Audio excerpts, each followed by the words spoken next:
नमस्कार, आप देख रहे हैं पद्मेश 24/7 कृष्णा संडे के साथ। सबसे पहले नजर आज की हेडलाइंस पर।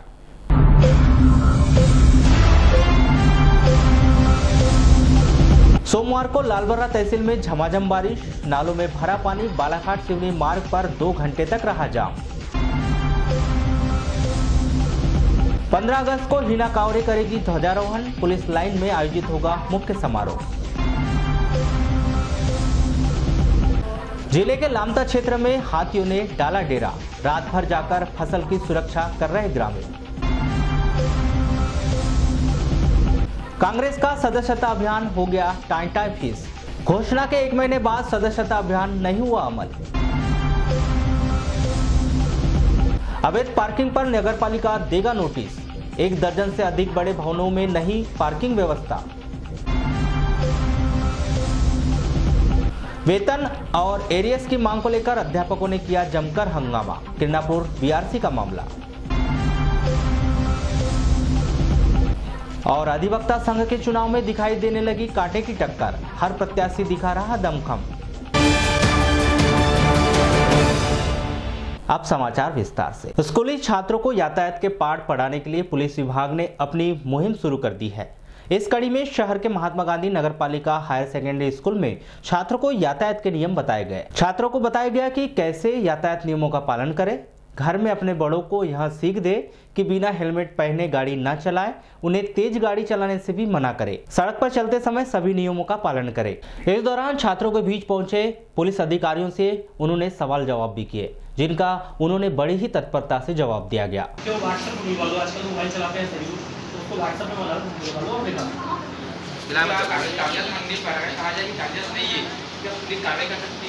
अगर आपके पास अगर उस समय कागज अवेलेबल नहीं है कोई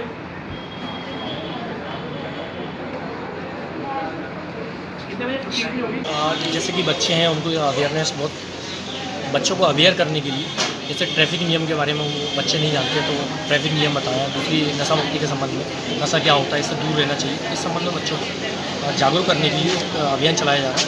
वहाँ सभी थानों के सभी थानों को उसके जो भी थाने लगते हैं उसमें जाके अवेयर होता है। और क्या क्या बताया जा रहा है सर, किस तरीके से समझाई दी जा रही बच्चों को यही से बताया जा रहा है कि जब तक कि आपका लाइसेंस नहीं बनता है, आप मेजर नहीं होते, तब तक आप बाइक न चलाएं। अगर बाइक चलाते हैं तो आप बिना लाइसेंस के उसमें कार्रवाई होती है। कोई शिक्षक इतना अच्छा हो सकता है कि वह अपने छात्रों के दिल में जगह बना ले, जिसके लिए छात्रा भारी बारिश में 100 किलोमीटर दूर बस में सफर करके जिला मुख्यालय पहुंचकर कलेक्टर से उनका स्थानांतरण रोकने की गुहार लगाए। सच में यह बात थोड़ी सी अटपटी लगती है, लेकिन आज के समय में ही ऐसे शिक्षक मौजूद हैं जिनके लिए छात्र यह सब करते दिखाई दे रहे हैं। मंगलवार को जिला मुख्यालय से लगभग 100 किलोमीटर दूर बिरसा तहसील के निकुंभ शासकीय उच्चतर माध्यमिक विद्यालय के 1 सैकड़ा छात्र और उनके परिजन स्कूल के प्राचार्य NK वैद्य का स्थानांतरण निकुंभ से सोनगुड्डा होने पर उन्हें रुकवाने की गुहार को लेकर कलेक्टर दीपक आर्य के समक्ष उपस्थित हुए। कलेक्टर दीपक आर्य भी यह नजारा देखकर कुछ देर के लिए स्तब्ध और भावुक हो गए। उन्होंने बड़े ही तल्लीनता से छात्रों की गुहार सुनी।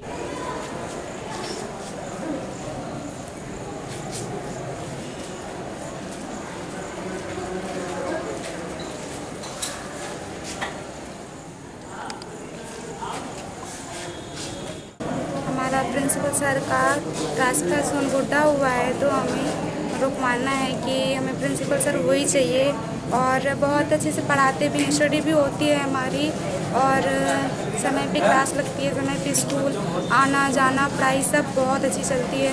और जैसे खाली पीरियड रहता है ना, क्लास खाली रहती है तो सर पढ़ाते भी हैं और समझाते भी हैं और खुद से वर्क भी करते हैं और समय में टीचर के भी सब ठीक है। तो आप रुकवाना चाहते हैं? Yes. तो आप उसकी जगह उनकी जगह में कोई तो और आया होगा ना? नहीं चाहिए, हमें वही प्रिंसिपल चाहिए क्योंकि सब अच्छे से कराते हैं, समझाते भी हैं। ऐसा नहीं है कि भेदभाव, जिसके हम प्रिंसिपल हैं तो बड़ा यही से चलते हैं, इसकी गवर्नमेंट टाइप से। हमको हमारे प्रिंसिपल सर का ट्रांसफ़र रुकवाना है। क्यों रुकवाना है? वही चाहिए हमको प्रिंसिपल बस। ये तो क्यों चाहिए? क्योंकि अच्छे हैं, अच्छा समझाते हैं, अच्छा मार्गदर्शन। किसने बोला कि यहाँ कलेक्टर ऑफिस जाना है करके? हम खुद आए, हमको पता चला कि हमारे प्रिंसिपल का ट्रांसफ़र हो गया है तो हम खुद आए। शहर के एसएम देव होम्योपैथिक मेडिकल कॉलेज के छात्रों ने स्कॉलरशिप नहीं मिलने की गुहार मंगलवार को जिला प्रशासन से लगाई। इस दौरान उन्होंने बताया कि छात्रवृत्ति नहीं मिलने से किस तरह से उन्हें परेशानी हो रही है। एसएम देव मेडिकल कॉलेज के छात्र बताते हैं कि सत्र बीत गया लेकिन छात्रवृत्ति नहीं मिली। इस कारण उन्हें नए शिक्षण सत्र की फीस जमा करने में परेशानी हो रही है। स्कॉलरशिप से मिलने वाली राशि से ही वे नए सत्र की फीस जमा करते हैं, लेकिन इस बार ऐसा नहीं हुआ। इसलिए अब डर सता रहा है कि भविष्य में आगे की पढ़ाई कैसे होगी। बाइट दिखाइए छात्र मेडिकल कॉलेज के।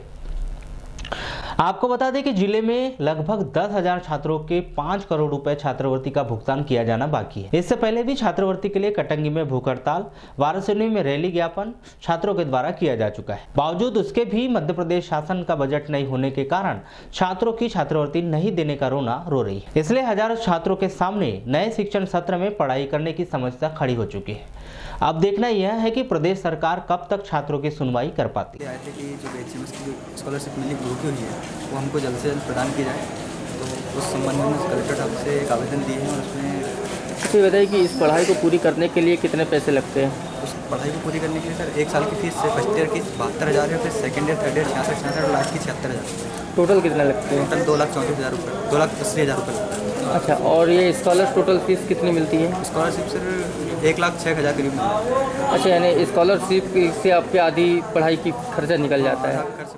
शहर के भीतर ऐसे 2 दर्जन से अधिक बड़े व्यापारिक प्रतिष्ठान मौजूद हैं जिन्होंने बड़े भूखंड पर निर्माण कार्य करवाया लेकिन स्वयं की पार्किंग के लिए जगह नहीं छोड़ी।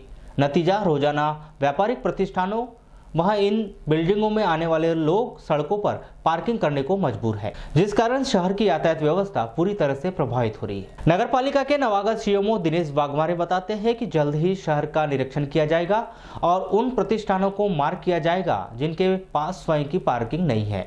उन्हें नोटिस भेजा जाएगा कि जल्द से जल्द अपनी पार्किंग व्यवस्था सुधार ले, वरना उन पर जुर्माने की कार्रवाई की जाएगी। कॉम्प्लेक्स निजी व्यवसायियों के हैं, लेकिन पार्किंग व्यवस्था के कारण ही ट्रैफिक थोड़ा गड़बड़ाता है। उसमें मैं जाके स्थल निरीक्षण करता हूँ, अगर उसमें पार्किंग व्यवस्था नहीं है, बड़े बड़े कॉम्प्लेक्स बने हैं, तो उन्हें नोटिस जारी करके उनको समझाइश दी जाएगी कि आप पार्किंग स्थल कहीं ना कहीं अपना चिन्हित करें ताकि रोडों का यातायात सुव्यवस्थित हो सके। सर कब निरीक्षण हो जाएगा? सर कब तक आपका निरीक्षण हो जाएगा? देखा जा रहा है कि सर पॉपुलेशन काफ़ी बढ़ते जा रही है बालाघाट शहर में। नहीं, मैं तो अभी 3 दिन हुआ है, 3-4 दिन, तो मैं तो अभी निकल ही रहा हूँ फील्ड में। शहर का स्ट्रक्चर ही थोड़ा दुरुस्त हो जाए और हमारे माननीय कलेक्टर महोदय, उनकी भी मंशा है कि शहर बहुत व्यवस्थित हो। उनकी मंशानुरूप और आम जनों की मंशानुरूप भी शहर व्यवस्थित होना चाहिए, उस पर प्रयास करेंगे पार्किंग की व्यवस्था में।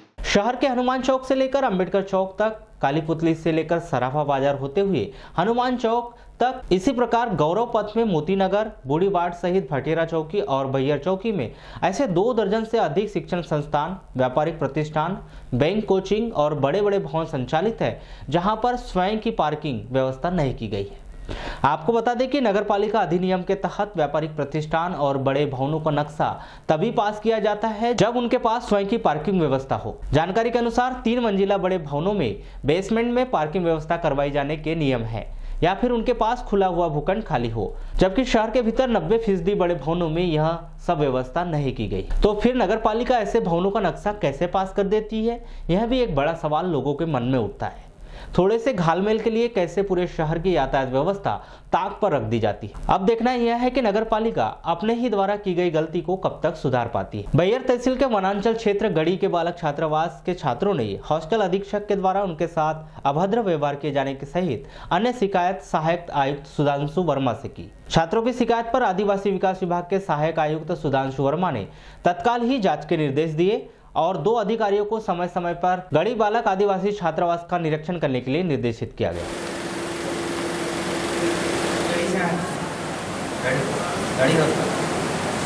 पर ध्यान नहीं दे रहा।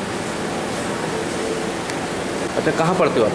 जी शासकीय उच्चतर माध्यमिक विद्यालय गढ़ी में पढ़ते हैं। कहाँ रहते हो आप लोग? जी शासकीय सीनियर बालक छात्रावास गढ़ी में रहते हैं, छात्रावास में रहते हैं जी। अच्छा, ये बताइए आज इसी सबके पास में आते क्यों आए थे आप लोग? सर जी हमको बराबर खाना नहीं मिल रहा है। खाना मिलता है तो कभी कम पका हुआ तो कभी ज़्यादा पका हुआ, उससे हम लोग कम खाना खाते हैं और ना तो हमारे ऊपर कोई अधीक्षक ध्यान देते, ना कुछ नहीं, ना रोटी भी नहीं खिलाते। हम पूर्व अधीक्षक हमको ना रोटी खिलाते थे और ना दाल भी खिलाते थे। और क्या क्या फैसिलिटी मिल रही है अभी आप लोग को? सर अभी हमको फैसिलिटी की उपलब्ध नहीं, कुछ नहीं उपलब्ध हो रहा है सर। कुछ भी नहीं मिल रहा? नहीं सर। और आपके अधीक्षक सर, हम अधीक्षक से बोलते हैं कि सर जी आप यथावत यहाँ रहिए करके, तो हमसे हमेशा जड़ के बात करते हैं। अच्छा, अच्छे से बात नहीं करते जी। सर जी होटल में बहुत परेशानी है सर जी, छत पूरा टपकता है और अच्छे से खाना वाना नहीं मिलता है सर। कौन अधीक्षक आपका? श्री शिवदयाल मरकाम। गढ़ी बालक छात्रावास से 6-7 छात्र आए थे और उनका ये कहना था कि जो गढ़ी में वर्तमान अधीक्षक हैं, जो अभी नए पदस्थ हुए हैं, उनका व्यवहार बच्चों के प्रति ठीक नहीं है और इसके अलावा जो खाने की गुणवत्ता है उसके बारे में भी बच्चे संतुष्ट नहीं थे, ताकि गुणवत्ता युक्त खाना नहीं मिल रहा है। तो इस संबंध में उनकी शिकायतों पर संज्ञान लेते हुए मेरे द्वारा गढ़ी अधीक्षक से बात की गई है और उनको सचेत किया गया है खाना सुधारने और बच्चों का जो वहाँ देखभाल है वो ठीक से करने। साथ ही गढ़ी प्राचार्य को भी निर्देश दिया गया है ताकि वो लगातार वो रिपोर्ट करें छात्रावास की। और हमने जिले स्तर से भी एक अधिकारी वहाँ निर्देशित किया है कि वो भी कुछ दिनों तक लगातार गढ़ी छात्रावास की मॉनिटरिंग करके और वहाँ व्यवस्था में सुधार लाएं। भाजपा सदस्यता अभियान को देखते हुए कांग्रेस पार्टी के द्वारा भी 1 महीने पहले नए सदस्य बनाए जाने की घोषणा की गई थी कि वहां भी सदस्यता अभियान चलाएंगे, लेकिन समय बीत जाने के बाद भी कांग्रेस का सदस्यता अभियान शुरू नहीं हो सका। अब जिम्मेदार कह रहे हैं कि जल्द इसके लिए रणनीति तैयार की जाएगी। ब्लॉक कांग्रेस अध्यक्ष श्याम पंजवानी बताते हैं कि सदस्यता अभियान चलाए जाने के लिए बूथ स्तर की तैयारी की जा रही है। समय में देरी हो गई, इस बात को भी स्वीकार करते हैं। बात पूरे जिले की बात, तो जिले के सभी ब्लॉक अध्यक्षों को चली गई है और वो जो हमारी सदस्यता अभियान है वो निश्चित तौर पर बूथ लेवल पर काम हो रहा है। ये बात और है कि हम लोग सोशल मीडिया और फेसबुक पर वो डाल कर हम लोग केवल दिखाने का काम नहीं करते, क्योंकि हमें बूथ स्तर पर, जमीनी स्तर पर काम करना है। हम लोग अपना काम जमीन स्तर पर कर रहे हैं। हमारे ब्लॉक अध्यक्ष, हमारे कांग्रेस के कार्यकर्ता निश्चित तौर पर वो जमीन पर ही काम कर रहे हैं। अगर केवल फेसबुक और सोशल मीडिया के माध्यम से करना है तो हज़ारों की तादाद में हम बना सकते हैं। जिस तरह के तरीके से फर्जी एक आईडी और फ़ोन कॉल से हो रही है वो हमारे यहाँ नहीं है। हमारे यहाँ ज़मीन से हमको निर्देश है कि हर व्यक्ति का फ़ोन नंबर रजिस्टर्ड करें। रजिस्टर करने के बाद उनकी एक सहमति लेटर लेना है साथ में कि हम कांग्रेस से जुड़ रहे हैं। इस प्रकार से हमारा एक प्रोसेस है कांग्रेस के अंदर। अभी तक जिस प्रकार से है 50 व्यक्ति कंपलसरी है हर बूथ पर हमको बनाना है। इसके अलावा एक टारगेट सबके साथ दिया गया है, उस टारगेट को हम बहुत जल्दी पूरा करेंगे। वरिष्ठ कांग्रेसी रहीम खान घोषणा के 1 महीने बाद भी सदस्यता अभियान शुरू नहीं कराए जाने की बात को स्वीकार करते हुए दुर्भाग्य का विषय बताते हैं कि भारतीय जनता पार्टी के लोग बड़ी मात्रा में कांग्रेस के परिवार में सेंध लगा रहे हैं। हमने मीटिंग में भी ये बात उठाए थे, पिछली जो मीटिंग हुई थी, और आज भी ये बात बोल रहे हैं कि भारतीय जनता पार्टी के लोग सक्रियता से बड़ा जो कांग्रेस परिवार के लोग हैं उनको सेंध लगाने का काम कर रहे हैं। घर में जाके कांग्रेस परिवार के लोगों को उनको कांग्रेस का भाजपा का सदस्य बनाने का काम कर रहे हैं। और अगर हमारी मीटिंग हुए 1 महीना हो जाए और 1 महीने के बाद भी हमारी सदस्यता अभियान की शुरुआत ना हो तो ये थोड़ा सा दुर्भाग्य की बात है। विधानसभा चुनाव में जीत की खुमारी अभी कांग्रेस के सर पर दिखाई दे रही है, जबकि लोकसभा चुनाव में वे हार देख चुकी है। नतीजा 1 महीने पहले सदस्यता अभियान की घोषणा करने वाली कांग्रेस पार्टी अपने ही बड़े एजेंडे पर सुस्त दिखाई देती है, जिससे एक बार फिर कांग्रेस के भीतर उत्साह की कमी स्पष्ट समझ में आ रही है। देखना अब यह है कि कांग्रेस क्या सदस्यता अभियान चलाती है या फिर उसे बैठक और घोषणा तक सीमित रख देती है। 13 अगस्त को होने वाले अधिवक्ता संघ चुनाव के 12 पदों के लिए होने वाले चुनाव से पहले पूरा का पूरा न्यायालय परिसर चुनावी रंग में रंगा हुआ दिखाई दे रहा है। हर जुबान पर बस यही चर्चा है कि चुनाव में क्या होना है।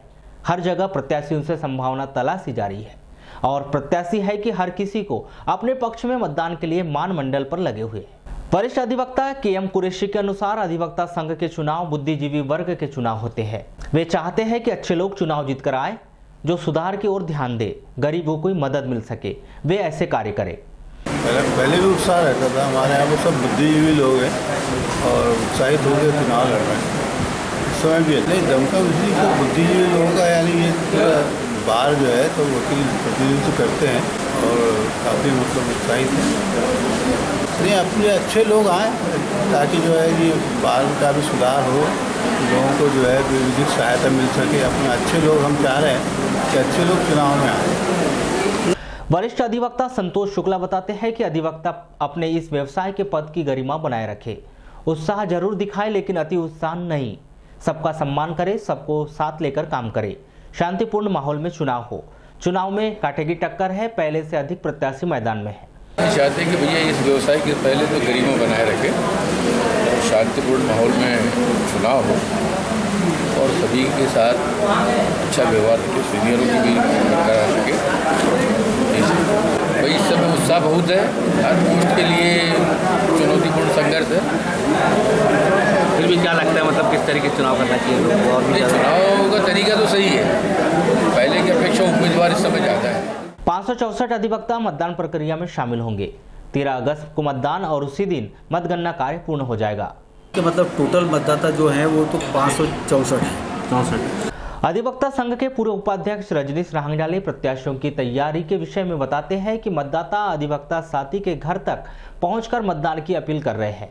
नए अध्यक्ष से उम्मीद है कि अधिवक्ता संघ के लिए वे बेहतर कार्य करेंगे।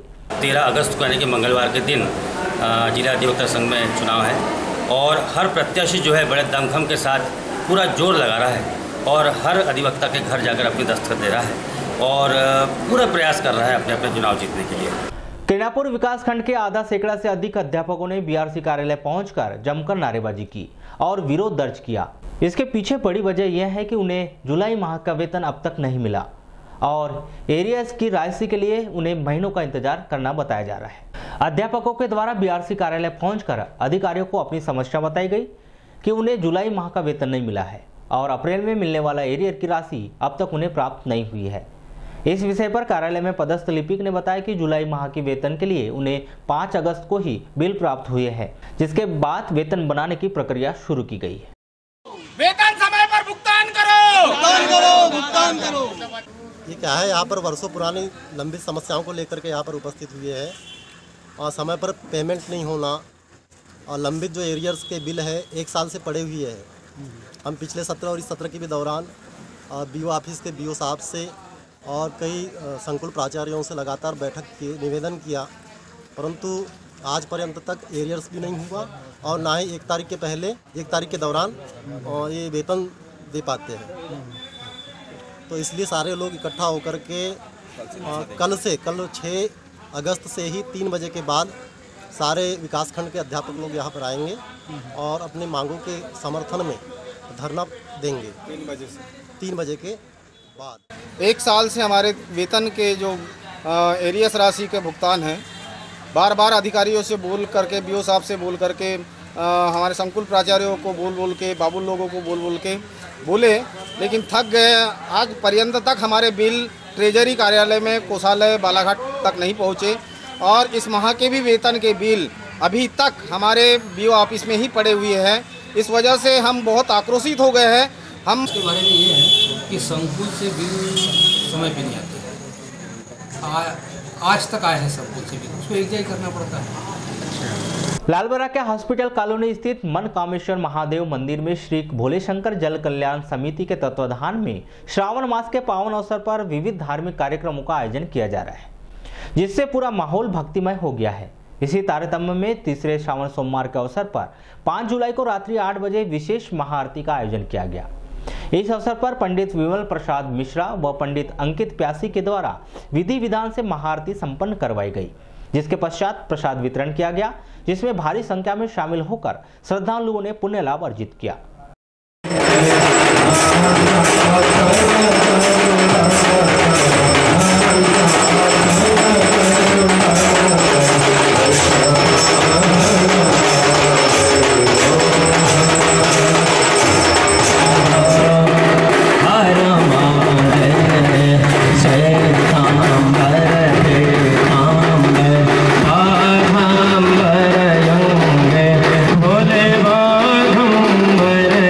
लालबरा मुख्यालय स्थित बजरंग मंदिर में प्रतिवर्ष के अनुसार इस वर्ष भी पवित्र श्रावण मास के अवसर पर गत 17 जुलाई से निरंतर अखंड रामायण पाठ जारी है, जिसमें महिला मंडल, युवा समिति एवं मंदिर समिति के सदस्यों व श्रद्धालुओं के द्वारा निरंतर दोहा चौपाइयों का वाचन किया जा रहा है। साथ ही विभिन्न धार्मिक कार्यक्रमों का आयोजन भी किया जा रहा है। नागपंचमी पर्व पर 5 अगस्त को रात्रि 8 बजे विशेष पूजा अर्चना व भंडारा का कार्यक्रम का आयोजन किया गया। इस अवसर पर मंदिर के पंडित द्वारा मंत्रोच्चार के साथ विधि विधान से शिवलिंग, नाग देवता सहित देवी देवताओं की पूजा की गई।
इस मास भर के सावन के कार्यक्रम में बहुत से कार्यक्रम होते हैं, जिसके चलते आज नाग पंचमी के दिन बाबा भोलेनाथ में भोजन प्रसादी का भोग लगाया जाता है, थाली का भोग लगाया जाता है। उसी तारतम्य में 12 तारीख को आखिरी सोमवार पड़ेगा। उस दिन इस मंदिर से भोलेनाथ के जितने भक्त हैं ये माँ बैनगंगा के तट पे जाकर वहाँ से कांवड़ यात्रा के रूप में चल लाकर बाबा भोलेनाथ का अभिषेक करेंगे।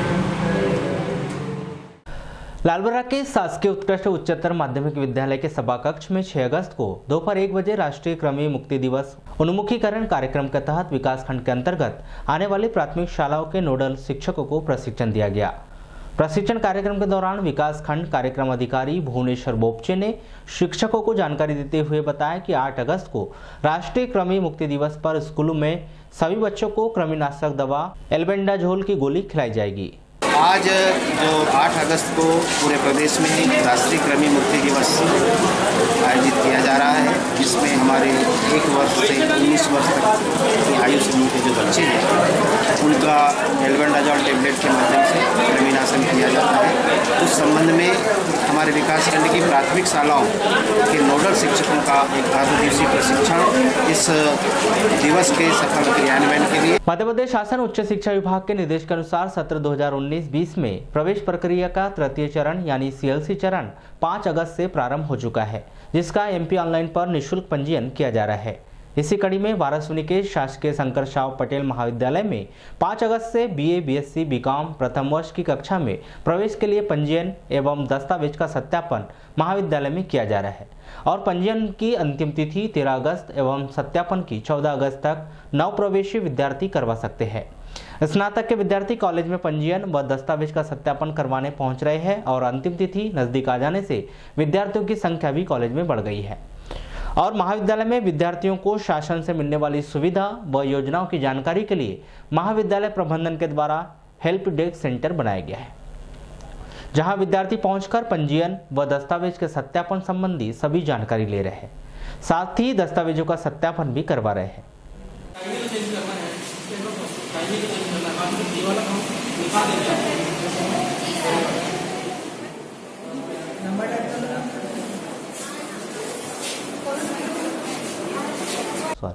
जिले के आदिवासी बाहुल्य परसवाड़ा क्षेत्र के कुमन गांव के जंगल में भालू के हमले से एक युवक गंभीर रूप से घायल हो गया, जिसका परसवाड़ा के सामुदायिक केंद्र में उपचार जारी है। प्राप्त जानकारी के अनुसार प्रदीप मेरावी कोरेंडा निवासी अपने साथियों के साथ मशरूम के लिए जंगल गया हुआ था, जहां मशरूम तोड़ते वक्त अचानक पीछे से भालू ने हमला बोल दिया, जिसमें वह बुरी तरह से घायल हो गया। प्रत्यक्षदर्शियों के अनुसार एक मादा भालू अपने 2 बच्चों के साथ मशरूम तोड़ रहे व्यक्ति पर टूट पड़े, जिससे वह जमीन पर गिर गया। वहीं उसके हाथ, पैर और शरीर पर गंभीर चोटें आई। भालू के हमले के दौरान किसी तरह संभल पाता, इससे पहले भालुओं ने लगातार ताबड़तोड़ हमला करते हुए उसे गंभीर रूप से घायल कर दिया। हालांकि युवक के साथियों के द्वारा किसी तरह भालुओं के चंगुल से उसे छुड़ाकर कोई विद्युत कर्मी के द्वारा अपने वाहन से सामुदायिक स्वास्थ्य केंद्र लाया गया, जहाँ उसका इलाज चल रहा है। वाराणसी तहसील कार्यालय के सभा कक्ष में 6 अगस्त को स्वतंत्रता दिवस समारोह पूर्वक मनाए जाने के लेकर एक बैठक आयोजित की गई। बैठक में स्वतंत्रता दिवस हर्षोल्लास के साथ मनाने सहित कार्यक्रमों पर चर्चा कर उनकी रूपरेखा तैयार की गई। इस दौरान अनुविभागीय अधिकारी ने उपस्थित जनों से कार्यक्रम को देशभक्तिपूर्ण एवं भव्य बनाने के लिए सुझाव भी मांगे।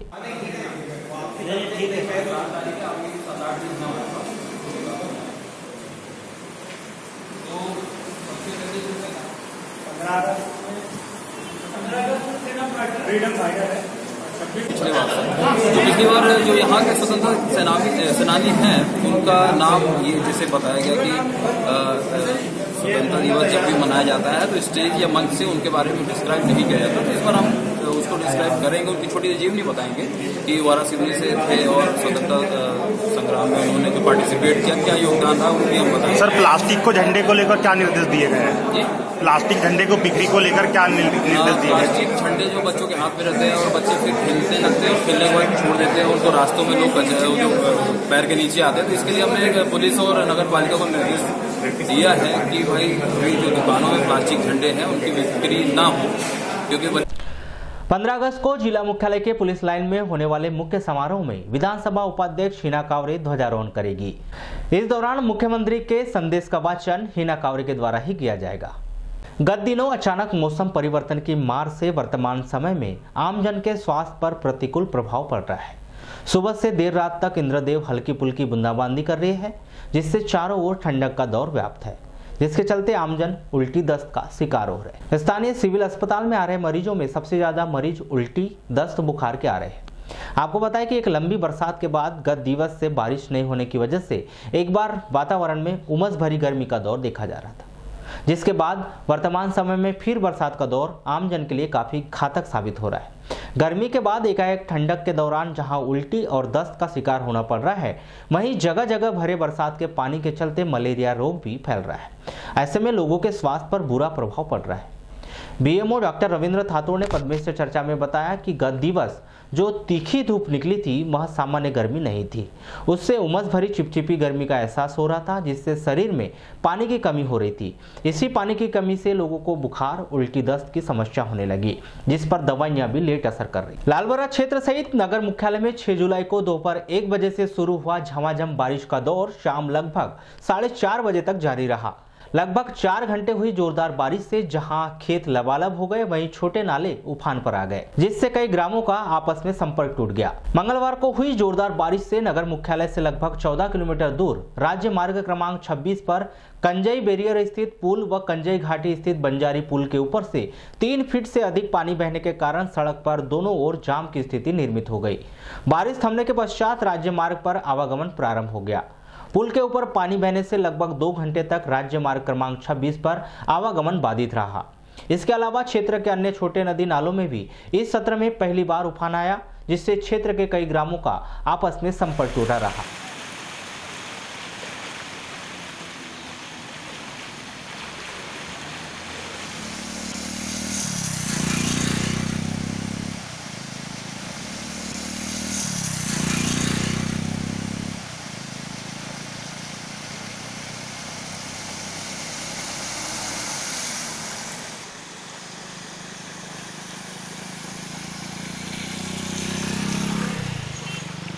कोतवाली पुलिस ने हत्या का प्रयास कर 1 साल से फरार आरोपी राजेश राउत उम्र 26 वर्ष निवासी वार्ड नंबर 9 को गिरफ्तार कर न्यायिक रिमांड पर जेल भेज दिया है।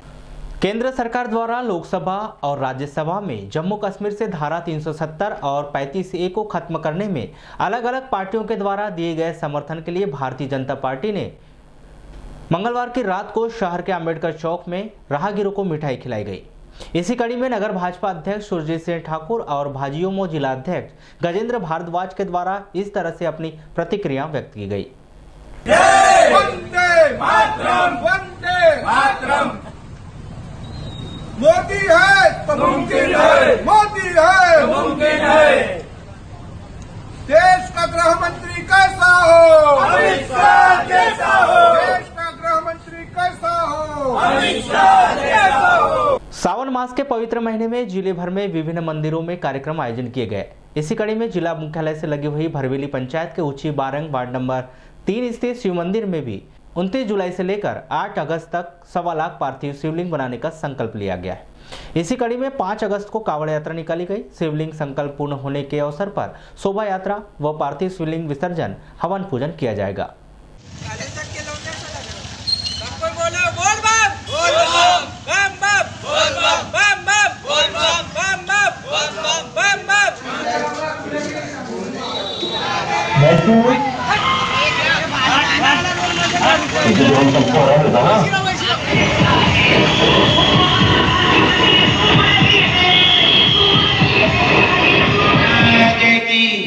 आदिशक्ति जगदम्बे माता की, श्री रामचंद्र भगवान की, पौने शुक्रमान जी महाराज की, अपने माता पिता गुरुदेव स्वामी की, छत्र समाज जो है ऊंची वारंग शिव मंदिर पार्थिव पूजा का ये तीसरा वर्ष है, जो हम सब जितने भी श्रद्धालु हैं उनके सहयोग से होता है। कोई इसका आयोजक नहीं है। इस आयोजन का मुख्य उद्देश्य क्या है? मुख्य उद्देश्य यह है कि जो पार्थिव पूजा जो सावन पर्व हमारा आता है और हमारी माता बहना जो पास रहती है, इसके उपलक्ष्य में ये कार्यक्रम रखा जाता है, जो एक पार्थिव पूजा के रूप में दिया गया है इस कार्यक्रम। आज क्या आयोजन किया जा रहा है? आज कांवड़ यात्रा निकाली जा रही है यहाँ से, जो बालाघाट शंकर घाट जाके वहीं से पानी लाके आज फिर पुनः वापस आके अभिषेक करेंगे उसको। छत्तीसगढ़ से 2 हाथी जंगल में रास्ता भटककर बालाघाट जिले के बिरसा रेंज के रास्ते बहियर और बीते 15 दिनों से लामता कनारी रेंज के आसपास अपनी उपस्थिति दर्ज करवा रहे। इसी दौरान हाथियों के द्वारा लगातार जंगल किनारे लगे खेत लगी धान की फसल खराब की जा रही है। वन विभाग के राजस्व विभाग के माध्यम से सर्वे कर मुआवजा तैयार करने की बात कर रहे हैं। वहीं दूसरी ओर लामता के मौरिया, भोडवा, मोतेगांव सहित आसपास के आधा दर्जन से अधिक गांवों के लोगों में हाथी को लेकर डर और फसल को लेकर चिंता का माहौल बना हुआ है। पद्मेश न्यूज की टीम ने हाथियों के इस हलचल, उनके द्वारा किए गए नुकसान और ग्रामीणों की चिंता पर सीधे पीड़ित लोगों से चर्चा की। इस वक्त हम खड़े हैं जिला मुख्यालय से लगभग 50 किलोमीटर दूर ग्राम पंचायत लामता के अंतर्गत आने वाले कन्हारी गाँव में, जहाँ पर हाथियों ने हड़कंप मचा रखा है। लगभग 15 दिनों से इस क्षेत्र के कुम्हारी, मोरिया, चरेगांव, भोंडवाना, घुड़सी टोला, लामता और मोतेगांव सहित ऐसे अन्य क्षेत्र हैं जहां पर पिछले 15 दिनों से हाथियों का झुंड देखा जा रहा है। लोगों को तरह तरह की चर्चाएं चल रही हैं, लोग दहशत में हैं, लोगों की रातों की नींद तक खराब हो चुकी है। यहाँ तक कि लोगों के खेत में जो है भारी नुकसान हुआ है, ऐसे लोग बात कर रहे हैं। आइए हम लोगों से गांव चलते हैं, कुछ गांव का निरीक्षण करते हैं और वहां पे जानने की कोशिश करते हैं कि आखिर क्या कुछ उन्होंने देखा और क्या कुछ कहते हैं। इसमें अधिकारियों से चर्चा करेंगे, गांव वालों से चर्चा करेंगे, आसपास के लोगों से जानेंगे और जिम्मेदार पर्सन लोगों से बात करेंगे कि आखिर ये पूरा मामला क्या है और उस पर उनकी क्या प्रतिक्रियाएँ हैं।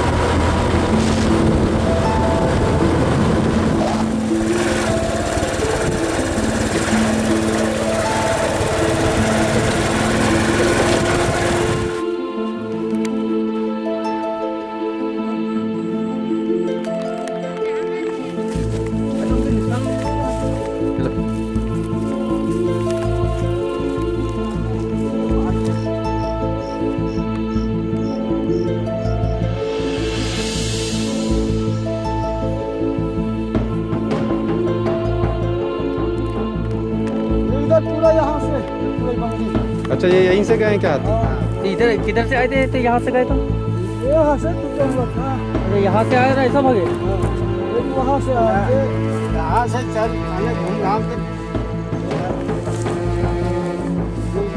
2 दिन हुआ है।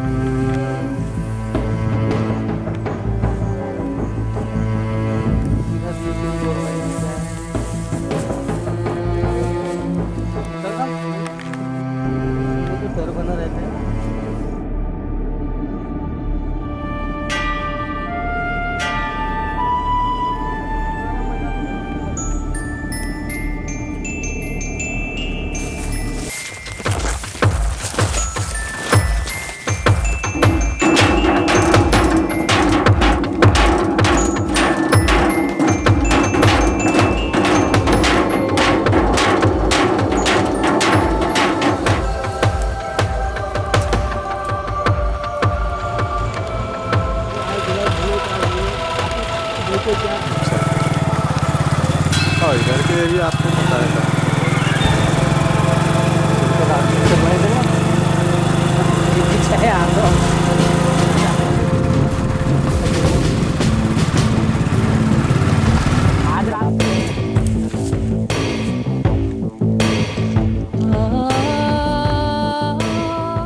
मौर्या निवासी नारायण सोनी बताते हैं कि हाथी दिन भर कहाँ रहते हैं वे दिखाई नहीं देते। रात्रि के दौरान गांव के किनारे आते हैं और फसल खराब करके चले जाते हैं। उनके गांव के लगभग 20 किसान की फसल खराब कर चुके हैं। हाँ नहीं, वही है कि हाथी आए हैं, दिन भर अब कहाँ रहते हैं कहाँ नहीं। रात को 9 बजे 10 बजे के टाइम में आते हैं खेती के अंदर, खेती में घूम घाम करते बर्बाद कर रहे हैं। बस कहीं के खार खाए, कहीं का पराब लग गया है, वहाँ भी बर्बादी किए हैं। और 20 किसान का है बर्बाद किए हैं मौजा के इसमें। अच्छा, अभी सुरक्षा के लिए क्या इंतजाम है यहाँ पे? इसकी अगर वो डेली आते हैं जैसा आप बता रहे हैं रात के समय, तो फिर सुरक्षा कैसे करते हैं ग्रामीण लोग? अब भैया वो है आने जगते हैं, कुछ भारी डिपार्ट वाले भी आते हैं जगने। अच्छा अच्छा, ऐसे गांव के लोग पहरा देते हैं? हाँ, उनके साथ में। अच्छा, गांव के लोग उनके साथ में पहरा देते हैं? हाँ, पहरा देते हैं। मौर्या के ही किसान शोभाराम नागेश्वर की फसल को हाथियों ने खराब कर दिया। सर्वे करने के लिए वन विभाग और राजस्व की टीम आ चुकी है, लेकिन मुआवजा नहीं मिला है। वन विभाग के अधिकारी कर्मचारी रात में 3 बजे तक हाथियों से सुरक्षा के लिए पहरा दे रहे हैं। शोभाराम के अनुसार अब इससे ज्यादा और वे भी क्या कर सकते हैं। नागेश्वर जी, आपके खेत में नुकसान किए हैं हाथियों ने? हाँ। कितना नुकसान किए हैं और क्या कुछ हो रहा है अब तक? 2 हाथी आए थे, अधिकारी डिप्टी आया था, रेंजर भी आए थे, बोले मुआवजा मिल जाएगा। तो मैं बोला कितना मुआवजा मिलेगा, ये तो यहाँ से वहाँ तक पूरा खेत भर पूरा खुंदा हुआ है। अब तो एक बार नहीं 3 बार आ चुके हैं उन लोग। सर डेली शाम को आते हैं? हाँ, डेली शाम को आते हैं। तो वो बोले अपने हिसाब से बना देंगे बोले। तो मैं बोला अपने हिसाब से क्या बनाओगे, इतने यहाँ से वहाँ तक कोई 1 एकड़ से ज़्यादा होगा, ऐसा करके बोला। तो पटवारी ने बोला नहीं, बोले 1 एकड़ का 1 बंदी कर लेंगे, कम से कम 5 डिसमिल का। तो ऐसे कितना नुकसान हुआ है? आप कितनी जगह का फसल नुकसान हुई, कितने एकड़ की नुकसान हुई है? 1 एकड़ के करीब मान के चलो। अच्छा अच्छा, तो कितना मुआवजे की मांग करते हैं आप? मुआवजा अब 1 एकड़ पे अपना 20 कुंटल भी होता है, 25 भी होता है, 30 भी होते हैं, जैसे जैसे समय आया। तो बाकी 25 के ऊपर का करना चाहिए कुंटल का। यानी कुंटल पैसों में कितना नुकसान हुआ, कितने का राशि चाहते हैं आप गवर्नमेंट से? गवर्नमेंट से अब नुकसान 1 एकड़ की राशि मान के चलो, तो 50,000 की मान के चलो। अच्छा अच्छा, यानी सर्वे हो चुका है? हाँ, तो सर्वे में हो चुका है, बाकी मुआवजा ना मिलेगा ऐसा भर बोलते हैं। अब कितना मिलता है? मौर्या की ही लीलाबाई ने दोनों हाथियों को करीब से देखा है। लोग रात भर जागकर पहरा दे रहे हैं और दिन भर सो रहे हैं, जिस कारण खेती के दूसरे काम भी प्रभावित हो रहे हैं। लीलाबाई बताती है लोग जरूर भयभीत है हाथियों से, लेकिन हाथी भी आदमी को देखकर भाग जाते हैं। बारे में सब खेत को बर्बाद किए हैं, वही जानते हैं। कब देखे थे आपने हाथी को, क्या कर रहा था वो? अब कब देखेंगे जी, खेत में आए जब देखा, 2-3 बार आए हैं खेत में। उस वक्त आप कहाँ थे, कहाँ पे आपने कितने नजदीक से आपने हाथी देखा? अब अपन हाथी यहाँ है, अपन वो कुआं के पास है, अब वो को नजदीक तो नहीं आ सकते डर के मारे। जैसे कि आपका मकान भी है, आप यहाँ रहते भी हैं। हाँ। तो क्या कुछ भय बना रहता है? हाँ, भय बना रहता है जी, बड़ा डर लगता है, रात में नींद नहीं लगता। जागते हैं रात भर, 4 बजे 3 बजे रात को भगता है वो हाथी। जब सोते हैं तो 8-9 बजे तक सोते हैं। मौर्या भोड़ुआ के मवेशी चराने वाले चरवाहा लखनलाल बताते हैं कि हाथी से डर तो नहीं लगता, क्योंकि दिन में भी वे दिखाई नहीं देते। अब तो शायद उनके गांव से दूर लामता चला गया है, शायद वापस ना आए। फसल को नुकसान पहुंचा रहा है, इसलिए वे नहीं चाहते कि इस क्षेत्र में हाथी और रहे।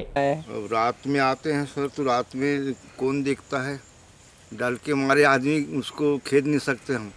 जैसे कि अभी आप जानवर चराने आए हैं, क्योंकि दिन में अभी आपके बाजू में नहीं, आपके बाजू भी क्षेत्र में लामता में जो है नदी किनारे, वहाँ देखे गए हैं हाथी। भी लामता में घुसे हैं आज, कहते हैं दिन में ही घुसे हैं ना जी। तो आप रात में घुसे हैं जी। अब तो आप लोगों को डर नहीं लगता फिर यहाँ से जानवर चराते हैं? नहीं, तो दिन में नहीं लगता सर। अच्छा, रात में लगता है? जी हाँ। तो ये बताइए फिर कैसा करते हैं फिर आप लोग सुरक्षा के लिए?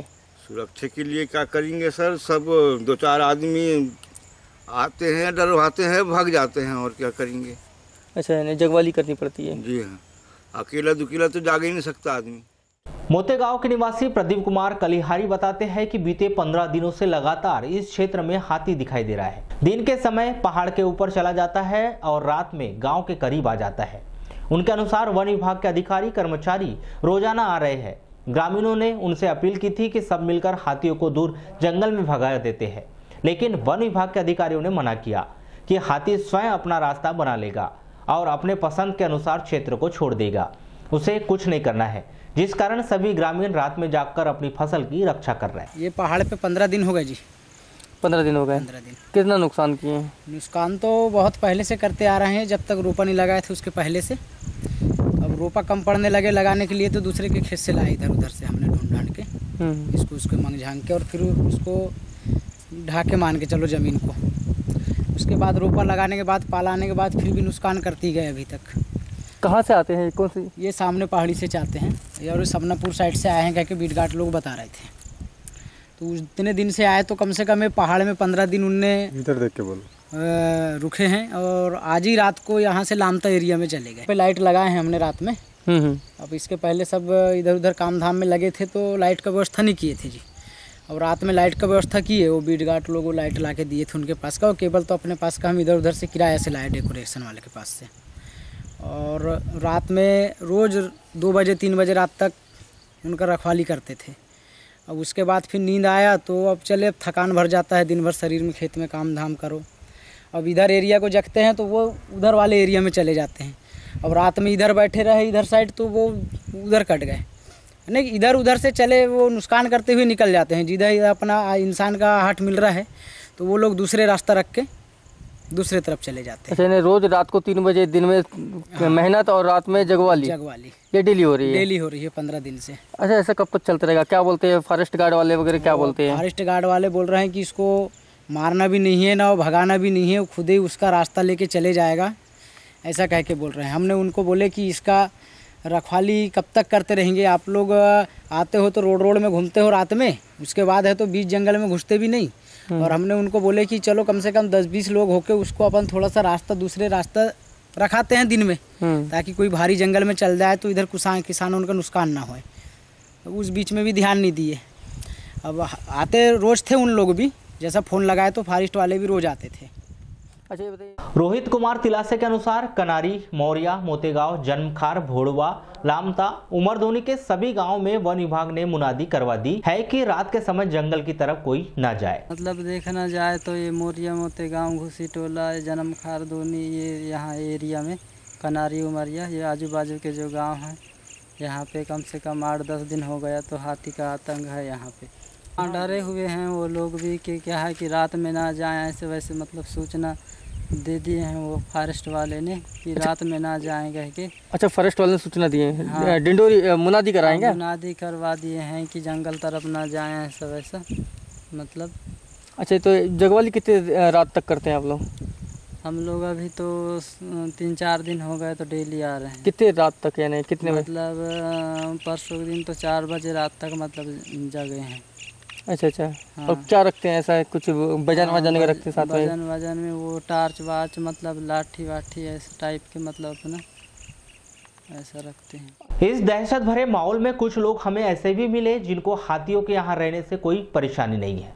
दोनों हाथी उनके घर के भीतर आ चुके थे, लेकिन किसी को उन्होंने नुकसान नहीं पहुंचाया, इसलिए उन्हें हाथियों से कोई परेशानी नहीं है। वे हाथियों को भगवान का रूप मानते हैं और उनके घर आने को शुभ बताती है। कब आया था आपके यहाँ पे हाथी? ये 2 बजे रात के बाद में आया है। 2 बजे तक तो मैं जग रही थी रात में, उसके बाद में ये आया है। और कब आया है, कैसे करा है, ये हमको नहीं पता चला। अच्छा। जब हम मॉर्निंग में उठे तो हमको देखे पूरे बाड़ी टूटी हुई है, डब्बा पूरे पलटे हुए थे, एक डब्बा पूरा फूटा हुआ। तो हमने बोले क्या है, तो फिर मैंने निशान देखी यहाँ पर, मैंने बोली कि ये हाथी के पैर के निशान है। अच्छा, ये जो हाँ, ये जो निशान बने हुए हैं ना, ये हाथी के पैर के निशान है। फिर हम थोड़ी दूर उधर गए नदी की तरफ, वहाँ भी इतने बड़े बड़े निशान बने हुए। फिर मैंने सबको बताया, मोहल्ले वालों को, सब जन आके क्या लगता है किधर से आया होगा ये इसी तरफ से आया है, पूरा वहाँ तक निशान है, पूरा नदी के उस पार करके आया है वो। नाइट में? नाइट में। तो क्या लगता है, जैसे कितने बच्चे हैं आपके यहाँ? मेरे तो एक ही बेबी है। अच्छा। ये तो छोटी सी है। क्या डर नहीं लगता कि जैसे आप रहवासी एरिया में? नहीं, ऐसा कोई डर नहीं है, काहे का डर। अच्छा। गणपति बप्पा हमारे आके दर्शन दे दिए। अच्छा, आपको दर्शन दे दिए? और क्या दर्शन दे दिए। ये डर किसी यानी आना चाहिए? नहीं, डर नहीं, हमको डर किसी चीज का नहीं है, डर सिर्फ एक ही का है, ऊपर वाले का बस। अच्छा।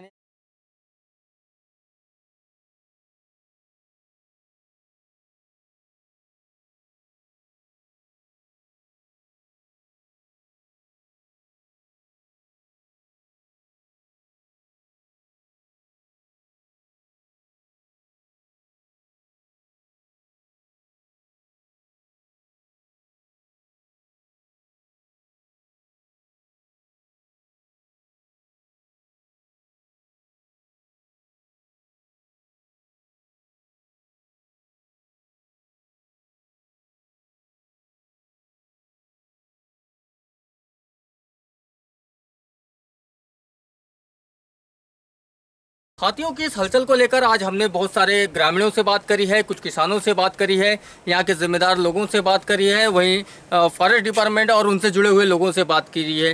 सब लोगों का जो अध्ययन किया है उसमें एक बात सामने आई है कि जहाँ एक और ग्रामीण जो हैं और जहाँ के जो रहवासी हैं वो काफ़ी हाथियों की हलचल से काफ़ी परेशान है। उनका कहना है कि जल्द से जल्द जो डिपार्टमेंट है उन्होंने इस हाथियों को बाहर भेज देना चाहिए ताकि वो इन सब परेशानियों से बच जाए।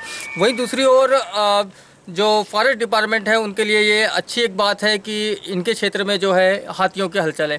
बहरहाल ये हाथी जाएंगे या नहीं जाएंगे या और कितनों दिनों तक इनकी हलचल यहाँ पे बनी रहेगी ये तो आने वाला वक्त ही बताएगा। सहयोगी कैमरामैन नीलेश न्यायकर के साथ इमरान कुरैशी, पद्मेश न्यूज, बालाघाट। वन्य प्राणी विशेषज्ञ PFA सदस्य अभय कोचर के अनुसार हाथी जिले के भीतर आना बेहतर और अच्छे वन क्षेत्र होने का एक बड़ा संकेत है।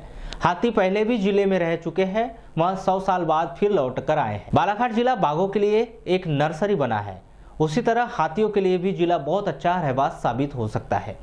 उनके अनुसार वन विभाग हाथियों के लिए अनुकूल स्थितियां उत्पन्न करने पर प्रयास करे। जो हाथी जिले में आए हैं उन्हें खदेड़ा ना जाए। वन विभाग यह प्रयास करे कि वहाँ किसी व्यक्ति को नुकसान ना पहुँचाए। मैं समझता हूँ हमारे बालाघाट जिले के समृद्ध वनों का एक अच्छा संकेत है कि हमारे बालाघाट ज़िले में वह हमारे जो साथी थे वो फिर से लौट करके आए हैं एक लंबे शतक के बाद। ऐसा देखने मिलता है, अगर अपने इतिहास को देखें तो बालाघाट ज़िला किसी समय हाथियों का रहवास रहा है, लेकिन कुछ घटनाक्रम के कारण यहाँ से हाथी इस एरिया को छोड़ करके छत्तीसगढ़ की ओर चले गए थे, उड़ीसा की ओर चले गए थे, कुछ महाराष्ट्र की ओर चले गए थे। लेकिन फिर से एक बार हाथियों ने अपना डेरा, अपना बसेरा बालाघाट को बनाया। तो मैं समझता हूँ ये बालाघाट वासियों के साथ साथ समस्त प्रदेश के लिए एक खुशी की बात है। बालाघाट जिला हाथियों का पुराना घर रहा है, लेकिन वह ताशा शिकार के कारण वे इस जमीन को छोड़कर छत्तीसगढ़ के रास्ते उड़ीसा चले गए थे। हाथी यहाँ से वापस क्यों चले गए थे इसके पर्याप्त और पुख्ता सबूत तो किसी के पास नहीं है, लेकिन हाँ, अब जिले के भीतर हाथियों के लिए पर्याप्त अनुकूल माहौल है, इसलिए शायद उसी रास्ते वे अब इस एरिया को सुरक्षित मानते हुए वापस आ रहे हैं। जैव विविधता का एक महत्वपूर्ण अंग हाथी भी है और हाथी यहाँ पर बहुत अच्छे से स्थापित हो सकते हैं। बालाघाट उनका एक बेहतरीन रहवास बन सकता है और मैं तो चाहूँगा कि वन विभाग हाथियों को के लिए बालाघाट को रहवास बनाने के लिए प्रयास करें। जो हाथी आए हैं उन्हें यहाँ से खदेड़ा ना जाए, बल्कि वो किसी व्यक्ति को हानि ना पहुँचाएं और अपना जीवन आराम से जी सके, ऐसे प्रयास वन विभाग को करना चाहिए। क्या हाथी क्यों चले गए थे यहाँ से छोड़ के, क्या लगता है आपको, क्या वजह लगता है? उसकी एक बड़ी वजह जो सामने निकल के आती है, एक तो शिकार की बाहुल्यता। हमारा ज़िला, जैसा कि आप जानते हो, आपने देखा होगा कि जो कान्हा के आसपास आज भी कई नामी गिरामी बॉलीवुड के सितारों की ज़मीनें हैं, कई राजघरानों की ज़मीनें हैं। तो यह ज़मीनें उन्होंने सिर्फ इसलिए ले करके रखी थी या उन्होंने अपने स्थायी निवास यहाँ पे सिर्फ इसलिए बनाए थे कि वो खाली समय में आ सकें और बाघों या वन्य जीवों का शिकार कर सकें। तो मैं समझता हूँ शिकारियों की सबसे पसंदीदा जगह बालाघाट थी और निश्चित तौर पर कालांतर में जैसे जैसे कानून कड़े होते गए, लोगों में जागरूकता बढ़ते गई, वन्य प्राणियों के प्रति हम संवेदनशील होते गए, तो शिकार में कमी आई। लेकिन वो शिकार में कमी आते तक बहुत देर हो चुकी थी और तब तक हाथी बालाघाट छोड़कर के जा चुके थे या समाप्त हो चुके थे। आपको हाथियों के बारे में रोचक जानकारी दे दे, जो विशेषज्ञ बताते हैं कि हाथी अपने लगभग 200 से 500 किलोमीटर दूर खड़े अपने साथी से संवाद कर सकता है। उसके कई उदाहरण भी मिलते हैं जो बीते दिनों बांधवगढ़ नेशनल पार्क में दिखाई दिए। हाथी के लिए पर्याप्त और अनुकूल रहवास को देखते हुए बांधवगढ़ में पहले 2 हाथी आए, उसके बाद उनकी संख्या 3 हुई, फिर धीरे धीरे यह संख्या बढ़ती गई, जो आज 29 हाथी उस क्षेत्र में रह चुके हैं, जिससे इस बात के पुख्ता सबूत मिलते हैं कि हाथी अपने दूसरे साथियों को भी अनुकूल स्थान होने पर उस स्थान पर उन्हें बुला लेते हैं। शायद बालाघाट में भी यह हो सकता है। बांधवगढ़ जो उमरिया जिले में है, वहाँ पे पहले 2 या 3 हाथियों का प्रवेश हुआ। उनके बस जाने के कुछ महीने बाद अब वहाँ पर हाथियों की संख्या लगभग 29 के करीब पहुँच गई है और पर्यटकों के लिए एक नया आकर्षण वहाँ पे बन गए हैं। तो निश्चित तौर पर वही शुरुआत बालाघाट के लिए हुई है। बालाघाट में हाथी 2 आए हैं और निश्चित तौर पर जिस तरह से हाथियों की एक दूसरे से बात करने की शक्ति होती है तरंगों के माध्यम से, अगर इनको अच्छा और उचित रहवास मिलता है तो मैं निश्चित तौर पे आपको बोल रहा हूँ कि बालाघाट को हाथी अपना रहवास बनाएंगे। और भविष्य में जो छत्तीसगढ़ में हाथी जिस तरह से परेशान किए जा रहे हैं, वहाँ जिस तरह से उनको सताया जा रहा है, नक्सल के कारण वहाँ पे उनको पर्याप्त सुविधाएं नहीं मिल पा रही है या उनके लिए कोई क्षेत्र आरक्षित नहीं हो पा रहा है, तो छत्तीसगढ़ से बालाघाट की ओर भविष्य में और भी हाथी प्रवेश करेंगे, ये निश्चित तौर पर संभव है और ऐसा होता हुआ दिख भी रहा है।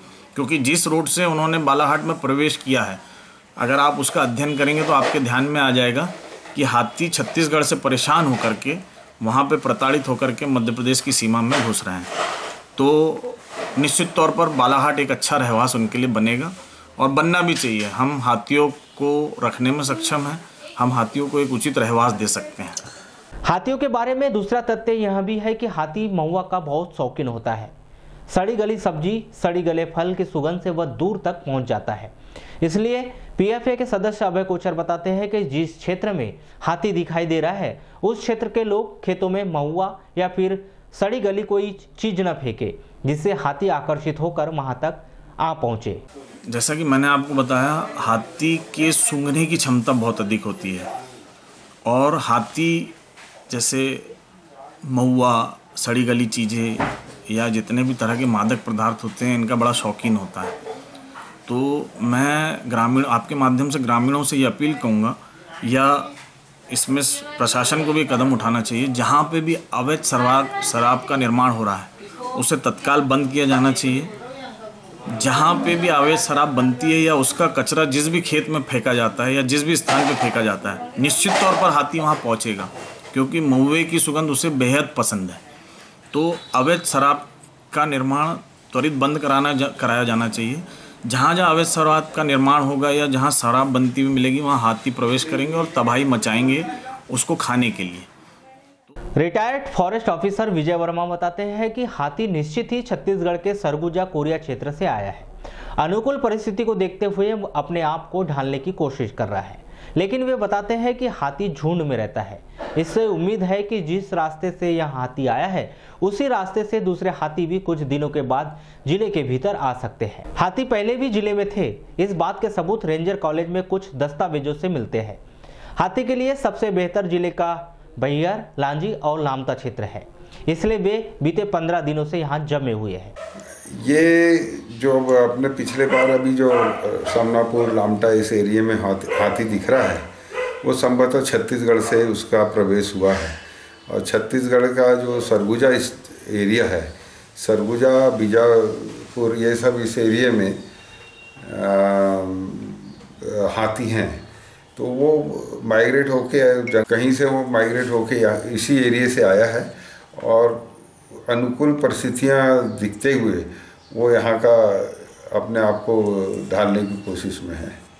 सर, काफ़ी दिन देखे जा रहे हैं कि काफ़ी जगह मतलब उसके दस्तक समझ में आ रहे हैं, निशान समझ में आ रहे हैं। क्या लग रहा है कहीं यहीं पे वो अपना वास तो नहीं कर रहे हैं अभी? निश्चित ही वो भटक के आया हुआ है और अपने मुफीद जगह पर वो अपना निवास बनाएगा ही, लेकिन जब तक उसको अपना झुंड वहाँ नहीं मिलेगा तो उसका सर्वाइवल होना यहाँ पर कठिन होगा। उत्तर सामान्य वन मंडल के उप वन मंडल अधिकारी MS श्रीवास्तव बताते हैं कि हाथियों से ग्रामीणों की सुरक्षा के लिए रोजाना रात में गश्ती की जा रही है। जिन किसानों की फसल को हाथियों ने खराब किया है उसके लिए सर्वे कर मुआवजे दिलवाए जा रहे हैं। कोशिश यही की जा रही है कि हाथी को किसी भी तरह से खदेड़ा या भगाया न जाए, वह स्वयं ही अपना रास्ता तय करे और अपनी सुविधा के अनुसार इस क्षेत्र से चला जाए। हाथी जिले में अपना स्थायी घर बना ले, इसके लिए पर्याप्त जंगल और पानी उपलब्ध है, लेकिन यह सब कुछ हाथी के व्यवहार के ऊपर निर्भर करता है। उनका काम केवल लगातार सर्चिंग कर लोगों को हाथी से दूर रखना है। इसके लिए अलग अलग 5 टीमें बनाई गई है जो सतत हाथी पर निगरानी रख रही है। चलते चलते एक नजर आज की हेडलाइंस पर एक बार फिर।